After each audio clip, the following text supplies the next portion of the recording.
코파일럿, 챗 GPT, 두려운 목소리와 함께 앞으로 개발자 없어지나요? 라는 질문을 개발자분들께 점점 많이 받습니다. 저는 대답합니다. 없어지면 안 돼? 이걸 두려워한다는 건 마치 이런 게 아닌가 싶어요. 어느 날 암이 정복되어서 사라졌습니다. 그런데 이제 암 연구원들은 일자리를 잃으니까 너무 슬픈데? 뭐 이런 겁니다. 우리가 말해야 할 것은 암 연구원이 일자리를 잃는 것보다 암이 정복되는 거 아닐까요? 숱한 직업들이 있어 왔습니다. 전화교환원? 요새 있나요? 뱃사공? 요새 있나요? 래퍼 말고. 제가 이전 두 영상에서 말씀드린 것은 결국 그렇다면 대체 개발자들이 해왔던 역할은 무엇이었는가? 라는 개발자라는 업에 대한 근본적인 질문이었습니다.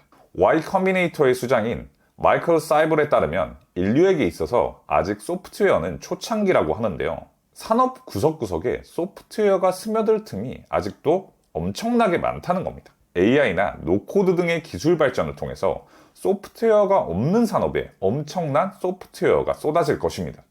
다시 말해서 소프트웨어 개발은 앞으로도 여전히 존나 많이 필요합니다. 그런데 그것이 반드시 프로그래밍 언어를 하나하나 짜는 것으로 이루어져야 할까요? 예를 들면 코딩 언어 대신 자연어로 프로그래밍하는 시대가 오는 것은 생각보다 빠를 수 있습니다. 사실상 코드의 복잡성이 많이 낮은 MVP를 만드는 개발이라면 이미 노코드 툴이 개발자를 대체했다고 볼 수 있습니다. 제가 영상 처음에 암 연구원에 대한 예시를 들었죠. 암이 정복되어 일자리를 잃은 연구원은 이제 갈 곳이 없을까요? 그렇지 않습니다. 그러나 이제는 암이 아닌 새로운 유형의 학습을 해야 될 것입니다. 그게 뭐냐면 저번 영상에서도 계속 말씀드렸던 고객이 원하는 소프트웨어 제작을 더 잘하는 방법이죠. 이에 대해서 더 궁금하신 분들은 이전 영상들 참고해 주시길 바라고요. 소프트웨어 제품 개발을 이제는 훨씬 높은 생산성을 갖고 하게 되는 시대가 온다는 겁니다. 오히려 좋은 거죠. 10년 안에 100개의 소프트웨어가 나왔다면 이제는 1000개, 10,000개로 더 많은 소프트웨어들을 사람들이 얻을 수 있게 되는 시대가 오는 거죠. 더 좋은 물건들이 나오고 더 좋은 가치가 나오게 되겠죠. 기술의 발전에서 숫자나 성능만을 보아서는 안 됩니다. 그 기술이 필요했던 인간들의 니즈를 볼 수 있어야죠.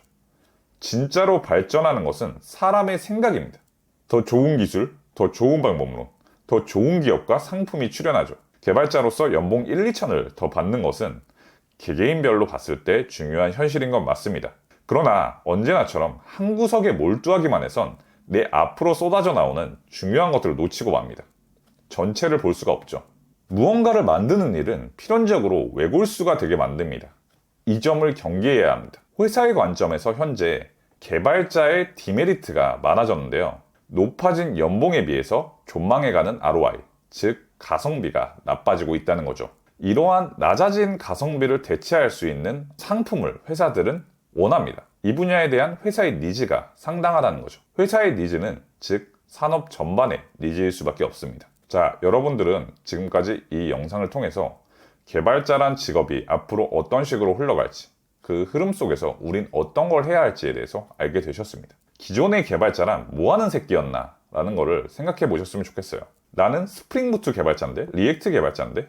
라는 생각보다는 도메인의 문제를 어떤 수단으로 해결하는 해결사의 느낌으로서 스스로를 받아들일 수 있다면 앞으로 노코드, AI 이런 것들이 와도 두려워할 것이 전혀 없고 오히려 더 반겨야 할 상황이라는 거죠. 웹소켓을 사랑하시나요? 리액트, 스프링에 대해서 사랑을 느끼시나요? 리액트나 스프링이 퇴물이 돼서 점유율이 1%쯤 돼도 사랑을 느끼시나요?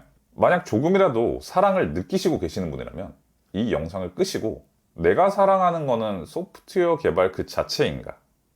아니면 기술 자체인가? 이것에 대해서 한번 생각을 해보시는 시간을 가지시면 좋을 것 같습니다. 영상 끝까지 시청해주셔서 감사합니다.